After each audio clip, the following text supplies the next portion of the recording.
As soon as you plant the garden, the busy bugs and the noxious weeds are out to take it. And you've got to learn not only to nourish your values, you've got to learn to do battle with your enemies. Whatever threatens you, I'm asking you to threaten it back. Take care of your responsibility, but don't take anything off of anybody. Somebody wants to destroy your chances for a good future by their negative talk, negative thinking, putting it all down. I'm telling you, walk away if you have to. Walk away.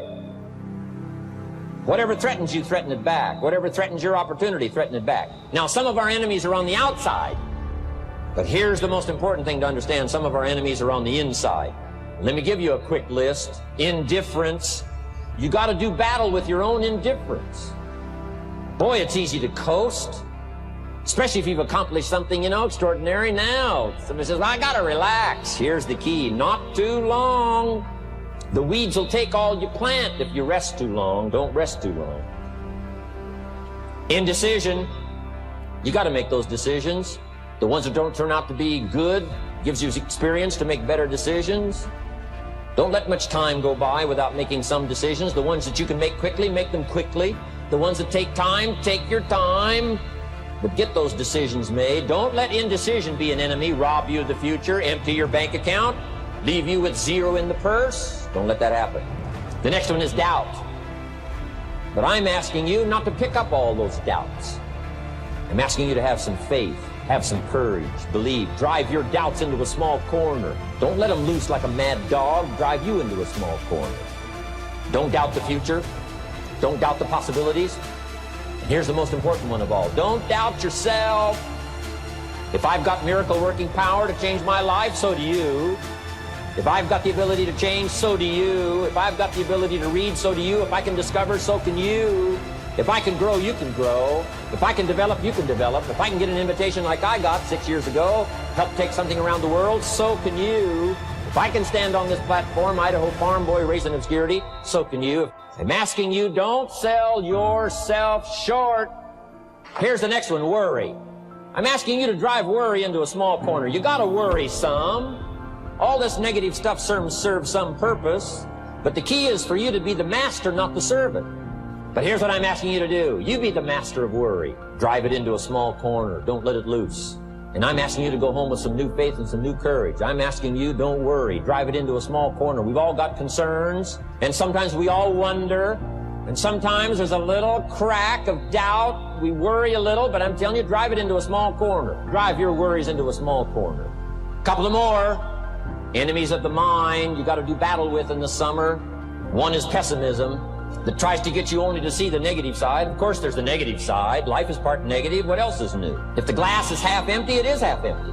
You say, well, I've been only taught to see that it's half full. Well, sure, it's half full. But it's also half empty. I mean, can't you handle that? I mean, that's not too difficult. But here's what pessimism would try to get you to do. Believe that it's only half empty. And when pessimism comes to your mind, you've got to educate pessimism, because pessimism is stupid. Learn from your own experience, right? So the call didn't go well, all the stuff. Guess what they did when they finished that call? They made another call. What else could we do to make it better? How could we possibly improve? This is called the possibility for life change. Starts with education. Don't be lazy in learning.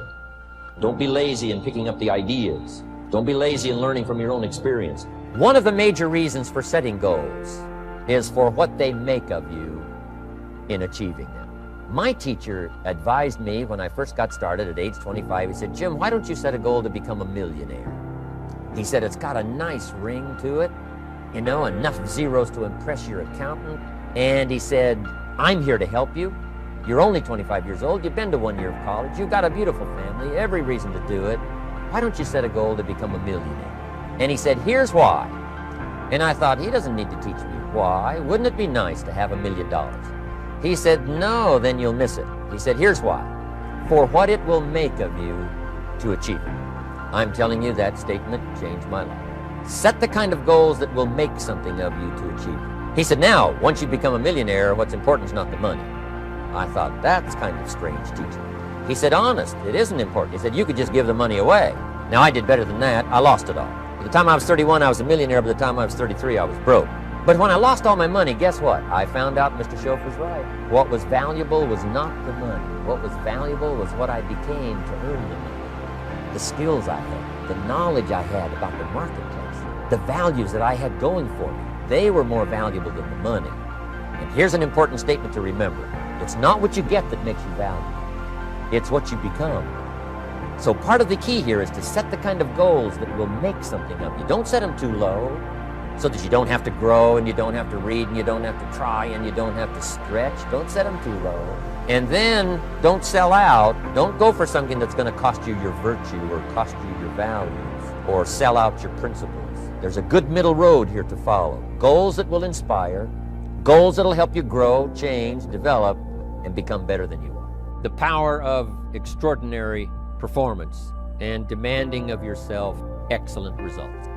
This is so important. If you want to live extraordinary, you must do extraordinary. If you want an extraordinary income, you must do extraordinary things. If you want an extraordinary fortune, you must go with the demands of what it takes to have that fortune. If we would ask of ourselves that kind of performance, and you've got to ask it of yourself. You know, I can't ask it of you. I would try to inspire you. I would try my best to share with you what it might taste like, what it's like to finally make your fortune. It happened for me. But here's what you must do. You must demand it of yourself. Society does not demand that you not have a heart attack. But if you want to escape having a heart attack, you must demand it of yourself. Society doesn't demand that you prove your health. You have to demand it of yourself. Society doesn't demand that you jog around the block every morning. But if you want good health, you must demand it of yourself. Society doesn't demand that you read a couple of books a week and improve your intelligence and your knowledge. That you must demand of yourself. Society does not demand that you build a financial wall around your family nothing can get through. That's not a demand of society. But you must demand it. If you wish it, you must demand it of yourself. Society doesn't demand that you learn a list of 10 skills in order to ensure your own future and the future of your family.